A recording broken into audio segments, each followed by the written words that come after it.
Cette énième attaque à main armée a été enregistrée dans la nuit du lundi 31 juillet à mardi 1er août, aux environs de 4 heures du matin. 6 hommes lourdement armés, munis de pistolets et de PMAC, ont intercepté des véhicules de transport en commun en provenance de Bokeh, Kansar et Sangardi, se dirigeant vers Conakry. L'attaque s'est produite entre le district de Wilia, sous-préfecture de Kolaboui, dans la préfecture de Bokeh. Heureusement, il n'y a eu aucune perte en vies humaines, mais des dégâts matériels ont été enregistrés, incluant une importante somme d'argent, des téléphones et d'autres objets de valeur emportés. Mohamed Touré, l'un des chauffeurs d'un des véhicules, a raconté que les bandits lourdement armés, à bord d'une voiture, ont commencé à les suivre après Kolaboui.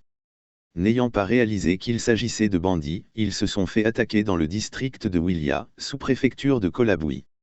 Lorsque les assaillants ont ouvert le feu à balles réelles.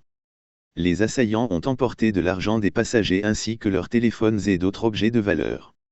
Pour Ousmane Camara, membre du syndicat des transports de Bokeh, cette situation soulève des inquiétudes quant à la sécurité des chauffeurs. Il se demande comment faire pour protéger les chauffeurs.